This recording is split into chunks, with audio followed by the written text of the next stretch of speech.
In the year 2000, an action thriller called Battle Royale was released to much controversy in Japan. The film depicts a class of middle school students forced to fight to the death by the Japanese government. The brutal nature of the film and the graphic depictions of violence directed at young teenagers drew disdain from many of the country's citizens. Conservative politicians blamed it for youth crime. The Japanese film industry slapped the most extreme rating on it, while technically that meant a lot of the actual actors wouldn't be allowed to go see the movie in theaters. But despite this, it has garnered a cult following since then in many countries worldwide, and has set the stage for a number of to-the-death type media stories. A couple of good ones rose up out of it, but after about 17 Saw movies, the genre sort of died off, except for some of those cheap direct-to-TV movies that come out around Halloween every year. But this Korean Netflix original, Squid Game, is built different. This is the best title of the genre so far in my opinion, and the most gripping show I've seen all year. The story starts with a broke, downtrodden man named Gi-hun who is deep in debt and just keeps betting himself into a bigger hole. Old boy steals money from his mom, he rarely goes to see his daughter, and has gambled away just about everything he has. One day after he hits rock bottom and the sharks come to collect, he meets a man who promises he'll pay off all of his debts if he just agrees to play a game. Next thing he knows, he's waking up in a warehouse with 455 others who are impossibly deep in debt as well, who have agreed to the same stakes. 6 games over 6 days for the promise of a huge cash reward. Little do any of them know that losing the game means losing their lives, which everyone finds out during a brutal, tone-setting first episode scene.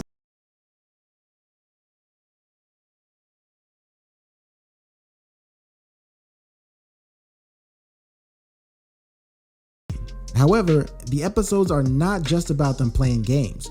It's also about the mounting stress and the descent into tribalism and near madness of the players. As the game goes on, they become less and less trusting of each other, and they resort to violence more easily.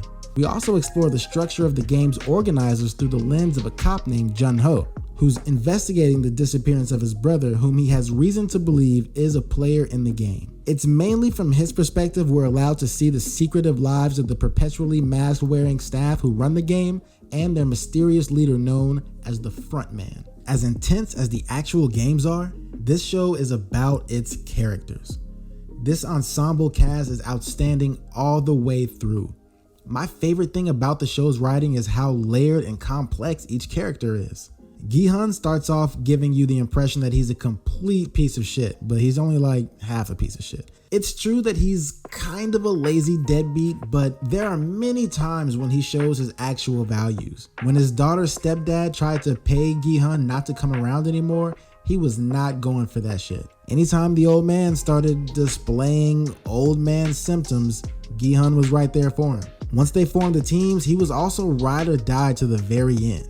In better circumstances, I could see him being a great guy.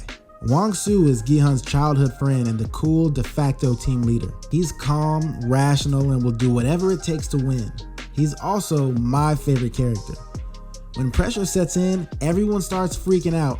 You need a guy like him who's got his eye on the prize. But he's still human. He's not a Mary Sue character, and when stress gets the better of him, he starts to act like it. Even though there is the frontman and I guess the game itself, the main antagonist is mafia thug Doksu. He's a ruthless alpha male who doesn't care about anyone but himself. He will use whatever and whoever he can to get the money. But because of his physical strength and survival instincts, he's the favorite to win the game. The only character in it I don't like is the North Korean defector Se-byuk, and basically for the exact opposite reasons I like the other characters. She's not reminiscent of a living, breathing person. She's just a character.